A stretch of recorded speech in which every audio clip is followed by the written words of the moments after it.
Welcome back to the Evolution with Mac and Jenn podcast. I am Jen here with Mac. Super excited to be here today.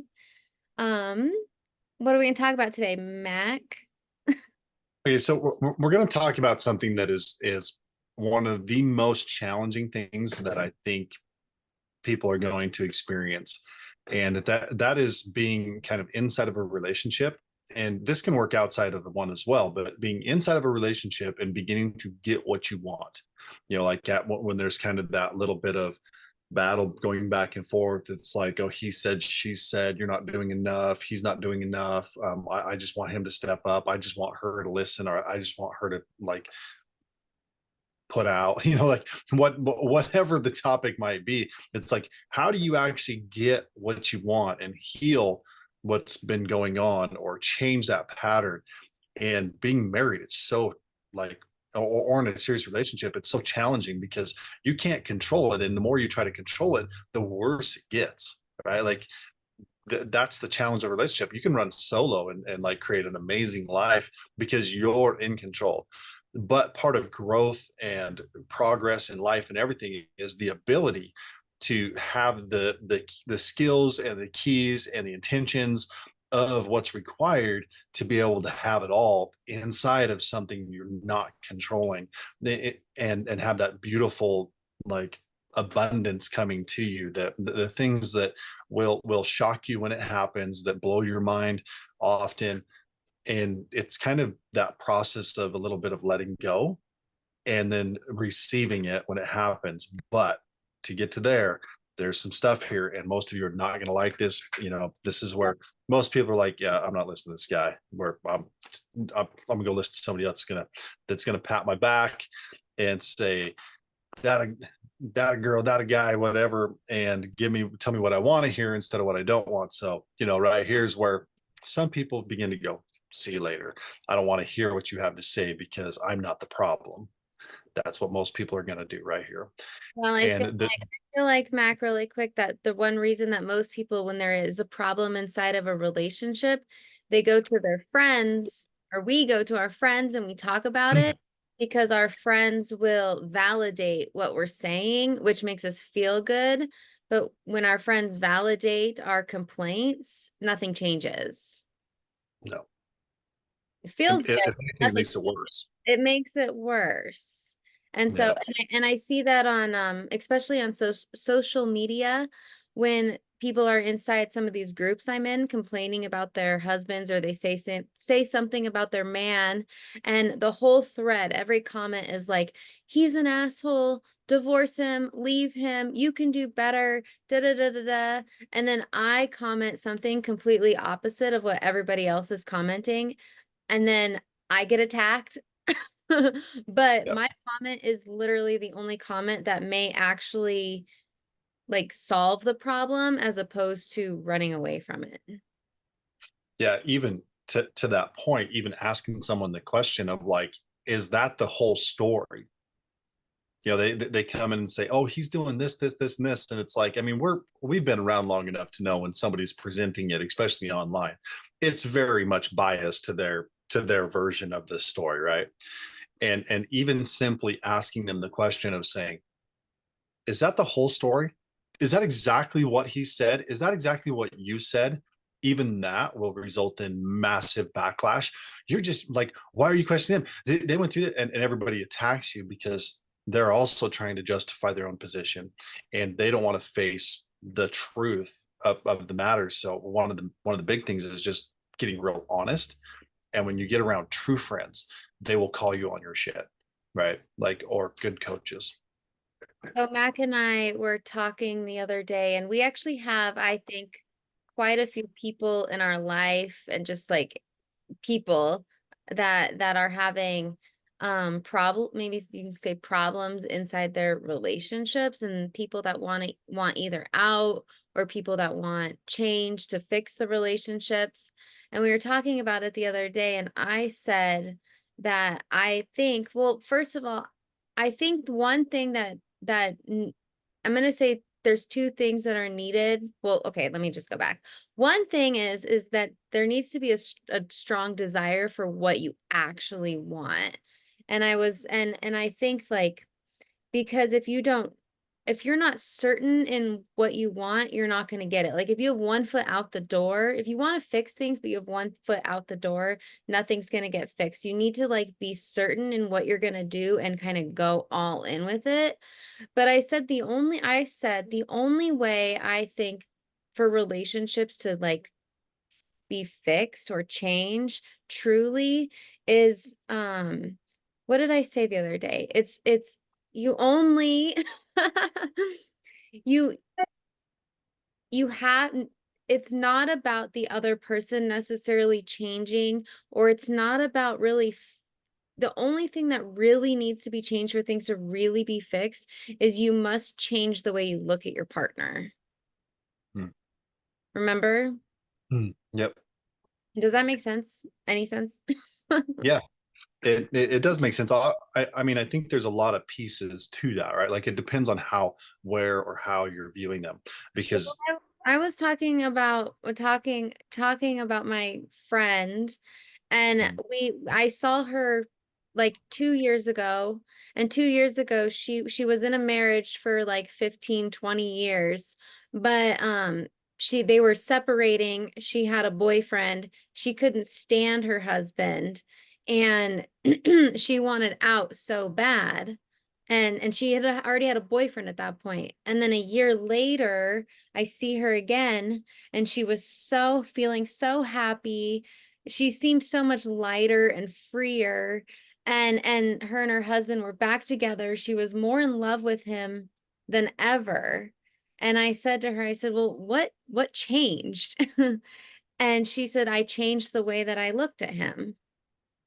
mm, And so when you change the way that you see things, the things you see change. And when the things you start seeing things differently, you start showing up differently, and that can change everything. And so a lot of times when I'm seeing the women complaining on social or whatever, what I do is I shift the perspective and almost make it like I almost shine a little light on the man, and that's when everybody gets really like triggered. Well, you don't understand. He da da da da da. And I'm like, but like if you really want things to change, we need to start shifting the way you see your partner, because that way you when you see them better, you show up better and reality looks different, rather than if you're calling your partner an asshole, a dick, all these names, or he doesn't get me, he's this, he's that, that's how you show up in that energy, and like that's what you get back. And so it's like, if you want to change, if you really want things to change, we must change the way you see him and start looking at him through a lens of love as opposed to judgment. And when you can see him through those eyes, you start treating him nicer. And because sometimes it's just the stories that we have wrapped in our heads, creating a monster in front of us. And our partners are not monsters. They've just, they're doing the best they can. yeah, I think, one of the key things with that is understanding that most of the time, if you're complaining about someone else or hating on someone else, it has nothing to do with them and more about the current situation you put yourself in. It doesn't obviously, it doesn't relate to all situations, and I'm sure everybody's going to say, "Well, you don't understand my situation," and I you can say that, but does it net you any good results from that, or just more pain? And typically it's just more pain. Sometimes there is a definite difference that comes to fruition, kind of like your ex. You quit drinking, he still drinks. It's a hard break that just doesn't work, right? It was like you guys get along better than you ever have, but that one piece is a differentiator that says it's just not a good fit, right? And there's a few other things, but your ability to have a good relationship, not necessarily agreeing with everything, but understanding everything. That's the real difference in your situation. And I can tell you, even before I got divorced, there were certain things where I was getting very resentful, very angry, and then I was like, this is not doing me any good. I want to fix things. Had to kind of really just kind of ask God to show me how to do it, because I couldn't just get myself easily to just be like, hey, ignore all this stuff that's in the back of your mind of how much you want to like just hate type thing, or be rageful, or whatever, thinking inside, like having conversation with myself saying, I don't want these feelings anymore. I want to let them go. However, every time this happens, I want to rage, because I wasn't raging, but something internally in me was very resentful because I had self-sacrificed so much and I wasn't taking care of myself. And then it was like, I'm pissed, right? And now I don't even know what to do with it. And I'm basically at that point just begging God to say, can you just like put me where I need to be to solve this problem? And that led me into a program that kicked my ass, that got me to focus. And as Jen, as you're speaking, what we're really talking about is gratitude, right? Like when you change how you see someone, what you begin to do is stop focusing on the problem and start focusing on what you can appreciate, which gives you that internal part of gratitude. And that's like, you hear everybody talk about gratitude. The more you're grateful for, the more you have to be grateful for. But how do you get there? Well, you get there through just the simple process of being like, well, what can I appreciate about this person, even if you're not going to be with them, right? Like start there. Like what are they giving you? And I just put out a reel recently where I talked about the common denominator, right? Like, was this person an asshole when you met them? Probably not. Otherwise, you wouldn't have been with them. So all of a sudden they become an asshole. Who's the common denominator? You are. Like the bitch slap in the face. Like maybe you're the problem.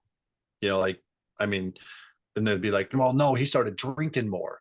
Why did he start drinking more? Was it because you're the problem? You have to get into that to ask yourself the question of, am I the problem, or am I contributing to the problem? And even just the presence of being two makes you part of the problem.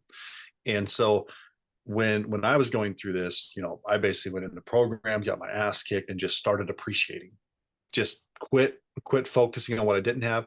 I started doing more for myself. I started saying, I'm taking time for this. I don't care. And even if there was backlash for it, I was like, I don't care, because if I don't do this for me, we're done. That's just the truth of the matter. So deal with it. And it was uncomfortable, but even then it was like, it's just, I'm changing the process, which means I'm going to have backlash. It's okay. So I just was understanding of the backlash. I was understanding of everything else. And then I put more energy into appreciating what I did like. And then that began to give me more of what I wanted. And I got more and more and more until I hit the point where I said, this is where I'm going. Like, this is the relationship I want. And I set very high standards and they didn't match. And so it went away. But it doesn't change the fact that I internally, inside of not a good situation, made it a lot better before figuring out this actually isn't a good match. And then we went. So there are references to this, and that's not the first time I've done it. It's like I've had it happen before. And so when I say, or Jen says, you have to have this level of understanding or how you look at the other person. We've both done it. It's not a untangible thing that we haven't done. We both had to look at things and say, I I'm becoming a different person. I want to go here. I want to do that. And luckily, we just did it in a way that brought us together.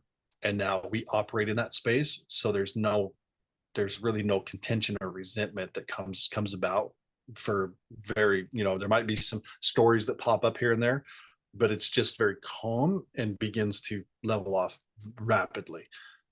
So Now, I feel like I do this, like when I say do this, I mean I consciously choose what's like where my focus is going towards you, like every single day. yep. Because like, I mean, there are things that you do or say that could potentially like trigger other people, or I could not like, or but I choose the meaning which And the meaning I typically choose is like appreciation. Like when you are, let's just say, and I use the driving fast, you're driving because I feel like your driving could make certain people upset just because like Everybody else, pretty much anybody else. well, I know some people who are really great like backseat drivers where like if you're driving a little faster, they freak out and all these things, right? And like that used to be me. I used to freak out a lot. Like I don't want to be in the car with someone who's driving quote unquote like fast. But rather and but that's just like who you are. You're just a fast driver. You like to get places and it's totally cool.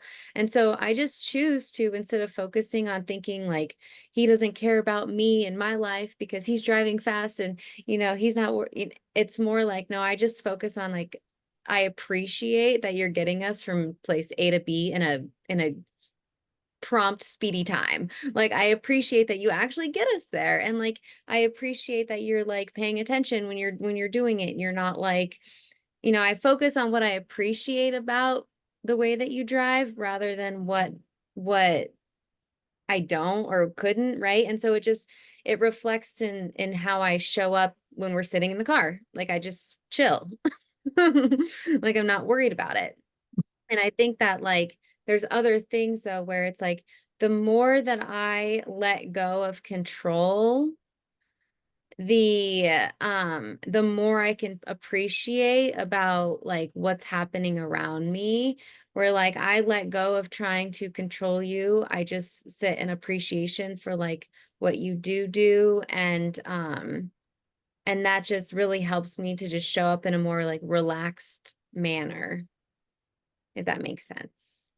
Yeah, and just even asking the question, how could I appreciate this? It completely changes everything, right? Because Appreciate this, if what's the good in this? yeah, and just to reference the driving, if you were like just trying to tell yourself it was okay, you would still be seeing all the problems, right? But because it was like, what can I appreciate about this? That gave you time to sit back and observe and realize like just how focused I am at everything around me and why this is not actually a dangerous situation. It's just a different situation. In fact, you began to realize that my awareness, like my spatial awareness, my ability to what I was doing wasn't random. It was intensely focused, and I knew so many different things that were happening around me that most people don't like have never even thought to consider. And so then you actually kind of feel safer about it. And it's like, well, if something were to happen, he already knows six different directions to do, what to do about it, what's going to happen, this, that, and I that see gives more I certainty. see how conscious you are and how aware you are and how decisive you can be like in a moment and just like and it does offer me a sense of safety and peace because I'm like he's got it. Like I don't even have to worry about it because like he's got it. And so I appreciate that so much. Yeah. It so rather than feeling scared and all the negative, I just choose to what can I appreciate about this? Like how can I look at my husband right now through a lens of love rather than judging him for the way that he drives. Yeah. And if you wouldn't have asked that, you wouldn't have seen that, Right. right? So that's the kind of understanding of backing up, observing thing, appreciating, and then realizing there's more to this than what you realize. So it's a very important thing to say, I don't know what I don't know. What if I investigate this? That understanding piece of investigation, saying, why, you know, why would they do this? And is there even possibly a good reason of why they do it? And being able to ask yourself that question, like there might be something that she's done before that I might initially be like, what, like, why are you doing that? And then as I go into it, I'm like, oh, okay, that makes sense. Like, but if initially because of triggers, we might think, well, what's going on? And then it completely changes. And that comes from not looking at the other person as the problem, but looking at the other person as the prize or the lover or this amazing gift from God, like whatever it is, and going from that. And that's typically, you know, will solve all your problems or at least let you leave comfortably. You know, how go ahead. Oh, I was just thinking about like one of the things that has also been coming up a lot just this week is just remembering that everybody's always doing the best they can with what they know. And if they knew better, they would do better. And so seeing like our partners and spouses through that lens too, just like if they knew better, they would do better. And and they are doing the best they can with what they know. But sometimes I think that we, especially as women, we try to tell you guys how to do it better. And that you guys don't listen, and we're like, well, I tell him, and so he should know better, and he still doesn't do better. But I think that's where we again get to like take some personal accountability for our own, like the way we deliver the message. Um, It's a big deal. because a lot of times the way that we communicate with our partners, I think that if us women are communicating to our men and our men are not hearing us or responding, we are either being like judgmental in our communication or emasculating in our communication. And if that's the case, then no matter what we say, I don't think our men are actually going to hear what we're trying to say. Yeah, it it can be as simple as walking in and saying, "Well, I think you should do this. I think you need to do whatever," which becomes off as an attack, right? Like an instant, and then they'll when the guy battles them on it, they'll go on social media and say, "Well, I told him we needed to go see it. Like I suggested that we go see a counselor, and he said no." But what actually happened was he walked in the door and said, um, "You need to see a counselor." You know, not hey, there's things that I can't communicate clearly, fully. I, I would appreciate if we could go get a third party to kind of help us work through some things and grow in our relationship. And like I just really think this would help me. No, that's not what comes out of the mouth, right? Yeah, so the first thing you said, like, you need to see a counselor, that is like the way that it comes off is like the energy behind it's very judgmental, so they're not going to hear it. You're But the if problem.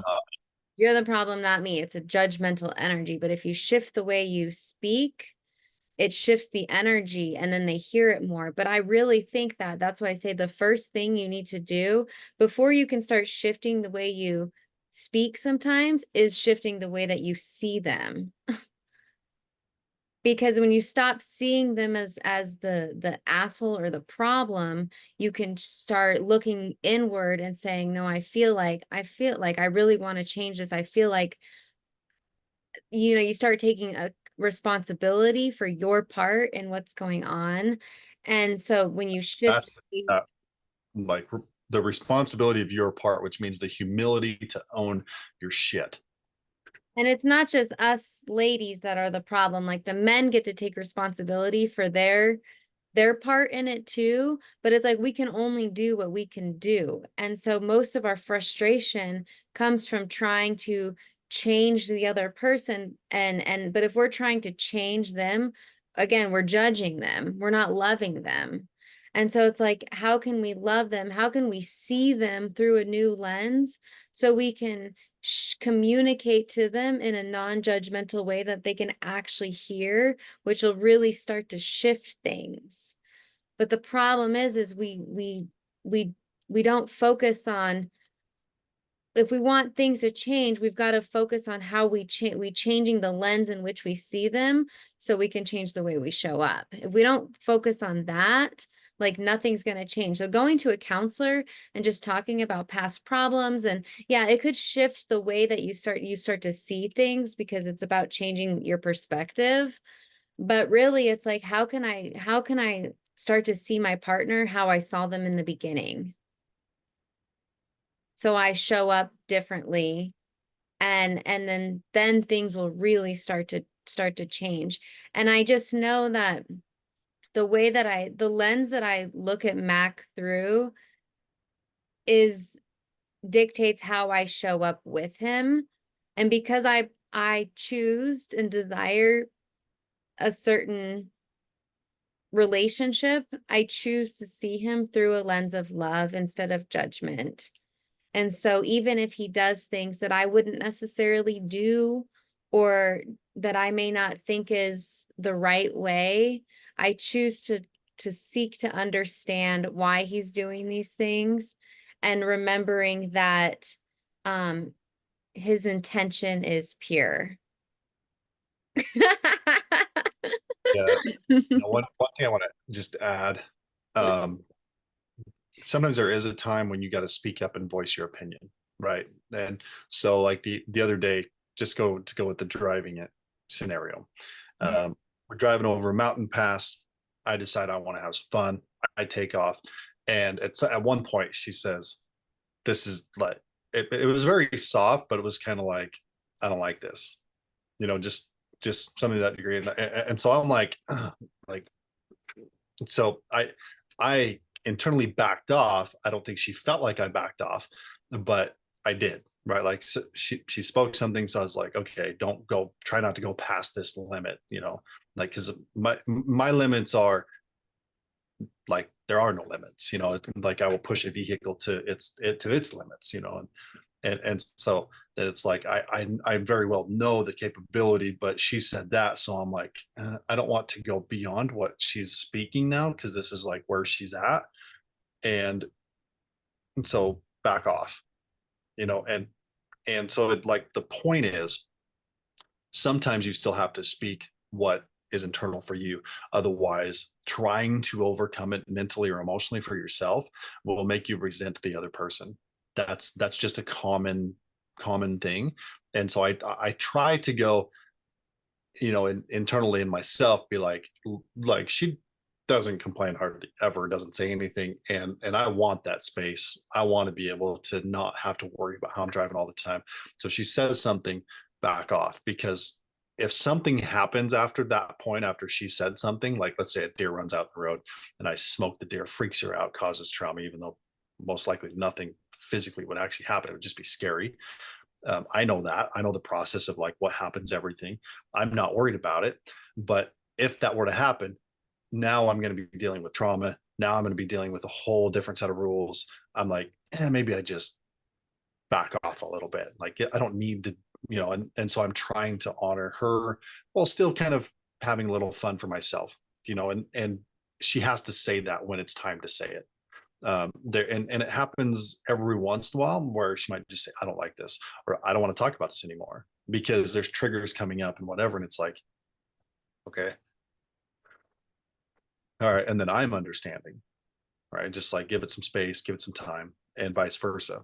There might be times when I'm in an aggressive mood or talking about business and going, and she's like, I don't like the way this conversation's going, and so I'm going to opt out, and or like what, however it might be. So there's certain things with how that works that is going to determine where you're at, but you don't go to the point of understanding or seeing someone so great that it puts you into fear, right? Just be honest, like genuinely honest, and that's part of the responsibility of like taking responsibility for your own emotions, own situation. And it's like, I can't get over this. Even logically, if my brain is saying this, but I'm feeling this, I got to say something. And that's called telling the truth, right? That, and it's so hard for many people to tell the truth because one, they might be embarrassed. If I say this, he's going to give me backlash or she's going to give me backlash. Probably, maybe that's what you've created. There's a good chance. Most men will say something sarcastically, like if I'm driving and she's like, "You're scaring me," and he's like, he might sarcastically try to negate the emotion because now he's in trouble. So he'll be like, "What? I'm not even driving that fast." Now she doesn't feel heard, right? And if she doesn't feel heard, now you're an asshole, right? Like that's, and for her to stay vulnerable enough to say, "Look, I can appreciate what you're doing. I can even appreciate your sarcasm, but I'm telling you that what's happening inside of me right now is scaring the fucking shit out of me. Please, can you back off a little bit?" You know, and it, from that vulnerable space, very rarely will a guy not back off. Now, he might do it with some more sarcasm or a little bit of aggression because one, he's now in the wrong and he's trying to justify his position. So it's, but if you get the result, because now in his mind, it's not about going fast, it's about hurting something that's vulnerable. Typically, a man has no desire to attack a vulnerable, right? Like an innocent, like it makes him feel bad. So he might run his mouth, but he's gonna typically back off. And just understanding that, like, that's part of his process of letting himself back off. And so the shift goes from like he's being an asshole to being like, no, he's just struggling with feeling like he's hurting me. And so he's trying to process it and get through it. It's not that big of a deal. I just need him to slow down. That's it. So being vulnerable to men, for women, if you're vulnerable to men, they will you typically give you what you want, but not in the way that you're asking for it. Like you have to help them understand, hey, like I appreciate you backing off, but next time, just understand it's just my emotional state. And I'm just gonna tell you like this is where you're at so that you can now choose to like get out of that zone so it's not causing me any harm anymore. And so the more you can communicate the truth, but you can't communicate from a state of anger of saying uh, you're doing this or whatever. It's like no, like I'm just going to be honest about my true emotions that are happening in a vulnerable way so that he knows what's actually happening. But that takes a lot of being certain in yourself and being content with who you are, not with how he sees you or anything else in the world. And so when you're in these places of trying to change something and you have this kind of resentment and anger and you're pointing the finger to the point where you know you're not communicating your emotions and you're doing things like you need to do this or you need to do that or he needs to step up or he needs to treat me better, and that becomes the finger pointing conversation. Here's the truth. If I took him and removed him from the situation immediately, you wouldn't remove him. You would continue to blame him for your situation. And it's not the truth because now he's gone. You can't continue to blame somebody for what you created when they're removed from the situation. And that's typically what people happen. They wind up, well, actually, they create a worse situation so that they have a reason to leave. And now they get to blame the other person of why they left.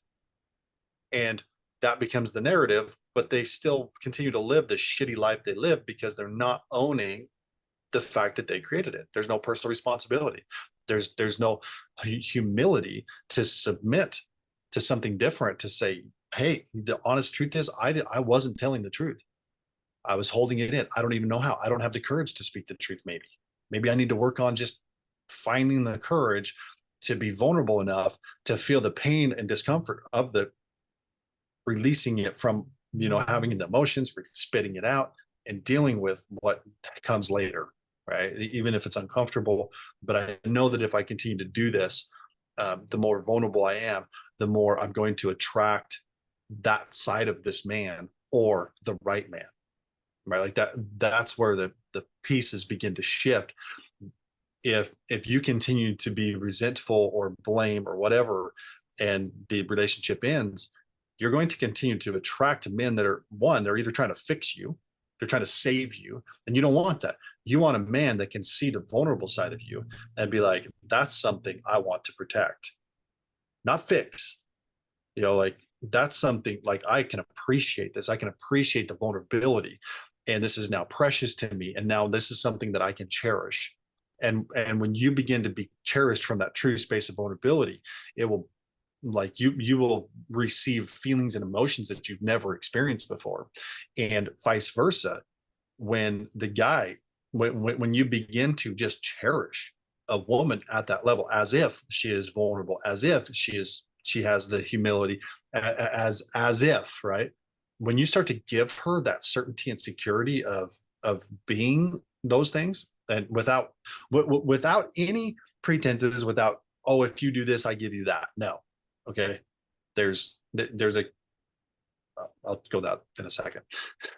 So if I just enter the room and no matter who it is, if it's a, let's just say if it's a woman, I do this with all clients, but let's just say it's a woman. If I enter the room and look at them as if they are vulnerable, as if there could possibly be miscommunication, there could be these different things, but I'm just the same person, right? Like I'm just understanding, calm. I might throw a few things in here or there to get some responses or some answers to get to the truth, or trigger to see what's happening. But at the end of the day, I'm not judgmental. I'm like, okay. And so they start freaking out. I'm like, okay, hold on. Like, I understand what's going on. I understand where you're at. Let me work through this. Or I just catch them as they're falling, and emotionally, per se, and just say, let me show you maybe something different here. What if? And I first release them from the pressure and guilt that they have internally, and then I begin to hear them, and now they feel seen, and then I give them some opportunity in a new direction from a place of like, I can see that you're vulnerable, I can see that you're hurting. Let me be a person that kind of stands with you through this process, right? And they immediately begin to show up like a woman that any man would want to show up, because they get more honest, because now it's a safe space. They become more vulnerable, and when, as a man, when you're around something vulnerable, you can't help but want to take care of it. You can't help but want to protect it. And so the more vulnerable, like Jen is for me, the more this side of me comes out to be like, don't fuck with Jen. Like if it's a protection that comes out. And then next to that, it's the provider comes out. I want to do more for her, right? So you begin to receive more by just taking responsibility, having humility, and ultimately there is a piece of this that both of us have kind of figured out that really comes down to our surrender and submission to God, right? Like ultimately, He's the backer. He's the one that's where we say, I'm never alone. God is giving me everything, taking care of it. That's it. I don't want to go into that conversation much, but that's the certainty that we operate from. And so if you lack certainty in your ability to have the humility to be like, what if I just let go of this? What if I just start saying what I need? If I tell the person whether I get it or not, I just tell them what I need without contentious language, and just be vulnerable and have the humility to say, like, somehow I created this. I don't even know how sometimes, but somehow I created this. And I need to be so clear in my communication on how I relay this to that person that if it's a man, I need to be so intentional about how I relay this, which means I've got to get out of rage. I've got to get into that feminine. I've got to get into that humility and that vulnerability of the feminine, so that when I speak, he feels the vulnerability, so that his internal instinct switches off from battle to protection or provide, right? Because instinctually, a man will battle or he will protect and provide. That's like, there's instinct in that. When you come at him and say, you need to do this, battle. When you come at him and say, with the energy, emotion, and everything, the humility, and say, what I need is this, he now has to check himself. Initially, if he's used to the battle, he might not check himself immediately. That's where you kind of you release it, and you remove yourself from the presence, because now he's got all of his triggers and everything else. Like, remember, you're changing the game, so you have to work at it. And same one for me. When I changed the game, I wasn't judging her, right? It was like, I know I'm changing the game. Understand, you're still going to get the same shit you got before, but when she leaves your presence, it will release the pressure, and the mind will begin to solve the problem. So when that happens, you begin to win. But if you stay there and it goes into an argument, their subconscious will continue to go until they get the response that they expect. So they will attack, trigger, you respond, you're an asshole, right? Like, that's all it takes. Versus, hey, what I really need is for just to be able to kind of unload my day. Like, I'm not looking for any things. I'm not trying to put any weight on you. I just don't know where else to do it or how to do it. And if maybe that's wrong for you. Maybe you're carrying as much weight as I am. So maybe I don't know, but that's my intent. So if this offends you in any way or puts pressure on you, I apologize. That wasn't what I was trying to do. No matter what, I'm still going to go do my thing tomorrow. I'm going to get this done. I'll figure it out for us. So, I love you. You know, let's just maybe talk about this later. And I leave. Right now, if I've been in battles, what happens is as I'm leaving, some trigger point that's going to try to pull me back in to make me the asshole again so that everything stays the same. And I just have to trust that this is the path and keep going. And it's okay. Like, you want to trigger this? It's like, hey, we don't need to do that. Like, I'm just going to go. Like, I understand. And I just go. But if my negative emotions get involved and I snap or I respond to a negative trigger, there's no point. And we are the best enrollers. Like, I don't care. If you want to look at enrolling, look at the enrolling factors that have to come into play in a fight. It's a battle. You go, I go. You go, I go. You go, I go. And it escalates the whole time. It's just one after the other escalating until it's a big enough blow up that we get that full blown emotional connection that we're seeking, but we get it in a negative way. And then there's the cool thing is after some negative blow up is anything's better after that. So you're getting some fulfillment. And to have humility to walk away from the emotional connection is hard, let alone go through the process of being alone, because it feels really alone when you're by yourself, to get to that point of healing and repairing. So yeah, there's a lot of different dynamics, but I guess some of the simple steps are, how do you see them? Right? Like, how are you viewing the other person? What is your level of understanding? Have you ever sat back and said, why is this person doing this? Like, genuinely, like, this person is not normally an asshole. They're not an asshole to anybody else, but when they're around me, they're a freaking asshole. Like, why? What am I missing? And if you're honest with yourself, you'll remove yourself from that position and be like, what is actually happening here? And if let's say Jen attacked me for something, immediately my brain's going to be like, well, that's not normal. What's going on? Like, I would instantly begin to investigate what did I miss? Like, because either I mean, I really did something, and if it were that level, I would know what I did. And if I'm at that point where I'm like, I don't know what I did, but maybe I did do something, but now I'm curious, I need to know. So I'm going to change the conversation. I'm going to start asking questions and figuring out, because the way I see her is not that kind of person. So now at this point, I'm like, what's going on? Like, she either needs me to do something, needs me to make her feel safe, or like, how can I help you? What can I do? Or can I, or do you need something else? Like, what, like, I'm not going to surrender myself completely to the, like, sacrificing myself to help her, but I will use all of my gifts and skills and everything else to say, what's going on? Let's work through this, or let's help you, whatever, right? Like, that would be a more appropriate way where I never actually get triggered. So if I'm discontent with my life and myself and she were to go off and then I react, I don't care. I don't care where she's coming from. I was in the wrong. If I am reactive, I am in the wrong, regardless of what happens. And 99% of the world will say, yeah, but she or he did that. It's like, yeah, but if you were content, you could have handled it. Well, that doesn't make it right. No, it doesn't. But that's irrelevant. Like, I don't, Jen and I both will redirect the focus back on you, because we know that when you are content, you get what you want. So that's one of the main things. And then expectations is a big one. What are your expectations? Do you have false expectations? Have you communicated your expectations?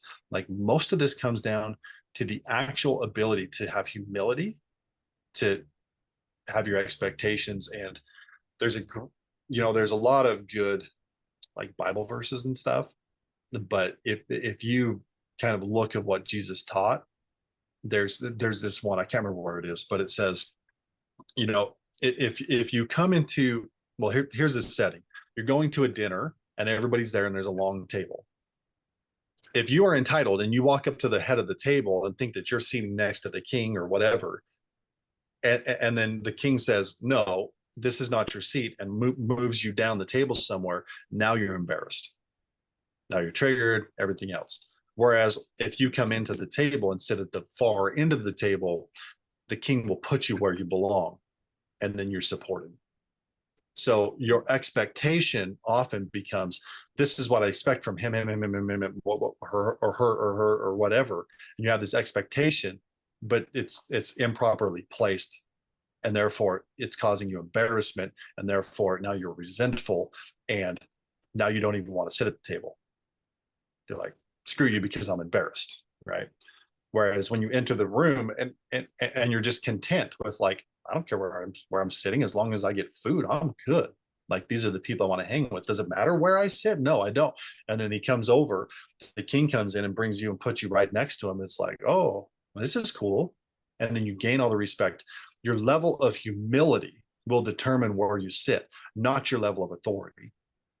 That's the key. Hmm. So if you want to be at the table with that other person, it is key. The level of your humility is the winning factor, not how much you know, what you're capable of, what you're providing, how vulnerable you are, whatever. Humility and responsibility will get you the results you want. Anything else you want?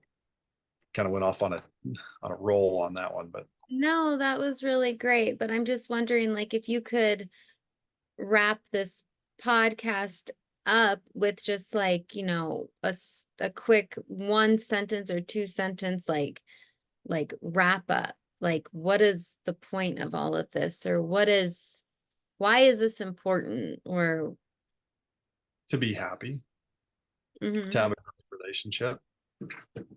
Really, this topic talks to the person that's in a relationship that is not receiving what they want, and you know probably quite often looking in another direction. And if I would suggest to anybody that's, before you look in another direction, that you go all in on yourself and your relationship. Put all the intention and focus on becoming the best that you can become, and all that energy back in instead of dividing it, because the division of energy usually causes a lot of problems. Divisions are things like pornography and masturbation. Like, it means you're not giving everything all in. That's going to be a hard one for most people. Do what you can. That would be my suggestion. But remember, and have some grace for the other person, knowing if you're not giving it all, that you should not be expecting it all. Expect equally for what you're willing to give. I know that addiction. I've been through that, but I was also understanding of knowing, hey, I'm not giving it all, so I can't expect everything from this. I just need to figure it out someday. And then I figured it out and took that away, and that definitely made a difference. The other one is if you're giving energy to another person, if you're flirting in a, like, some people are just naturally like they communicate well. It seems like they're flirting, but they're really not. That's probably not as big a deal. But it's that, like, when you begin to talk to another person of the opposite sex, and it like gives you that little, ooh, this feels good. That's flirting. You're putting energy somewhere else. That's if you have a problem in your relationship and you're getting that from somewhere else, you're robbing your own relationship of the energy. And if you decide the grass is greener, you're going to fuck yourself, because you're just going to recreate it over time. You have to address that internal problem inside you to be able to have that amazing, passionate, wonderful, loving, respectful relationship. And it doesn't happen because you're like, oh, well, I need a fresh start. Fuck you. No, you don't. You need to get honest. That's the truth. You have to take the responsibility to get honest with yourself, and kind of check out on the stories and everything else, and be like, how do I get so content with myself, that I love myself so much, that I am now the prize, that I am now whole, that I am connected, that I am certain on what I need. Therefore, when it comes, I know it's there. So you work on yourself and you do that, and it gives grace to the other person, um, as you learn to look at them differently, as you learn to ask better questions, to reframe scenarios. Typically, most guys, they go to work and they think that's their job, and then the women are hurting because they never get to see them. So it's like, I like, you're never here when the guy's like, I'm doing what I'm supposed to do. So he thinks he's giving everything, and she thinks she's not getting anything. But if the woman would just understand that, like, this is his belief, and if you want something different, you need to help him change his belief that says, I I'm okay with a little less money. And it's going to take him time to even comprehend or understand that, because he's programmed himself to do that. Like, you have to be understanding of, like, people behave the way they behave because of what they believe. So if you're not getting the result, you got to help them either change the belief, or you get so content and healthy with yourself that at some point you're communicating clearly, you're very honest about your emotions, even if you're vulnerable and even if it hurts. You're like, just saying, like, it's okay, like, I can handle the hurt because I know it's the truth. And when you get to that space and you're whole and content with yourself, at least 95+% of the time, what then happens is, if it's not a fit, you're like, hey, we're not a fit. And that's okay. I don't need to turn you into an asshole to have a reason to leave. I don't. Like, what would it be like if people just actually concluded, like, hey, I'm changing, like, I'm doing all these different things. I understand that you're not, and you don't want to, or you're not ready. I don't know. But, like, if I don't, at this point, if I don't step out, I'm just dishonoring myself. And I'm just going to resent you more. I'm this is that's It's going to be unhealthy. Can we just choose to go different directions? And sometimes even in that conversation, the other person is like, shit, I didn't know it was this bad. Can you give me 60, 90 days to try to catch up? It's like, okay, well, if it's like, if you're not intentional, but can we have some boundaries on what that looks like? Can you explain to me so that you don't just go back in the rut of the same thing? Because I don't want to keep doing this if it just repeats. So you can actually set quantifiable things to where it's like, if you're the one watching the change, you can be like, I'm watching the change. Or if the change doesn't happen, you come back and say, look, we tried, this didn't work. Like, you're stuck in your rut, whatever, if that's what you call it, or you just want different things. And what would it look like if you had the person that wanted the same things you do? And even if they battle, a little bit, it's like, look, you're like, just trust me, like, you'll be happy. I'm not going to take anything from you. We'll figure it out. Like, let's create a win-win. And that only can happen from a place of personal responsibility, humility, ownership, vulnerability. Like, all those things have to come into play, because when when the other person's fucked up, and you're standing there taking responsibility for the whole thing because you just don't want the fight, it's a hard place to be. Like, egotistically, there's a lot of things that I could say about my ex, but you know what? Like, I just stick to the story that says I wanted something amazing. So if whatever she had to do to decide she wasn't going to do it, it's okay with me. Like, I don't approve or condone the behavior that happened, but I'm glad it did. So thank you, I guess, like, I'm okay with it. And being content in that way takes personal work. And it doesn't just happen. You have to have somebody that's kind of like holding you accountable to some degree. Like, there has to be some level of influence over you, that you don't just slip into your own rut. So I don't know if that wraps anything up or not, but it's a, this, seriously, there's enough information and content inside of what I just spoke about and what Jen referred to and everything else. This should be a paid training, to be honest, because there's so many pieces inside of this that you can take and apply and get better results in any relationship, whether it's your kids, your work, your relationship, looking for relationships. There's so much in there that you can just listen to it a couple times, or once a month, or once a week, and it's going to get you to think differently about your situation. So if you're trying to look at something different, if you don't put something different in your mind, you won't look at it different. But when you get the constant reminder saying, look at something different. Hey, you're used to walking this path, driving this road, walking through this door, taking this shower. It's all the same every single day.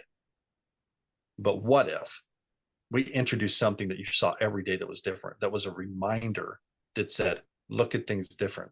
And you go, oh, that's, I don't remember that. You know, how many times have I driven a road and then I see something and I'm like, how long has that been there? It could have been there for 2 years. I don't know, because I never looked. And then that changes who I am, changes my perspective. So use this, re-listen to it over and over to get yourself to think or do differently. Um, Obviously, we've got our membership that where we actually get to interact with people to get them to move different, think different, to level up, have a better life. And also the obviously the clients that get the most results are the one-on-ones, but there's a lot of good info in here. And there's also, just to be looking for, we will be doing a kind of a course that really helps. First, we'll start with women, that helps women hone in to like exactly what they want and be able to be super content with themselves and know when they need to say yes or no.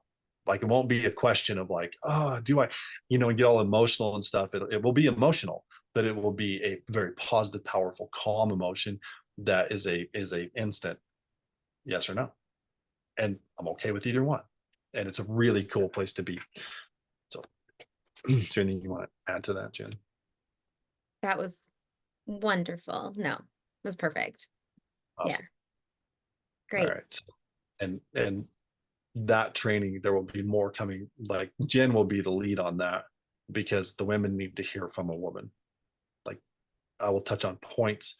I might be the question asker to drive some truth out of it, but she's the woman that has done it. So that will be very cool. Very excited. All right. Well, thank you. End it. All right. Bye.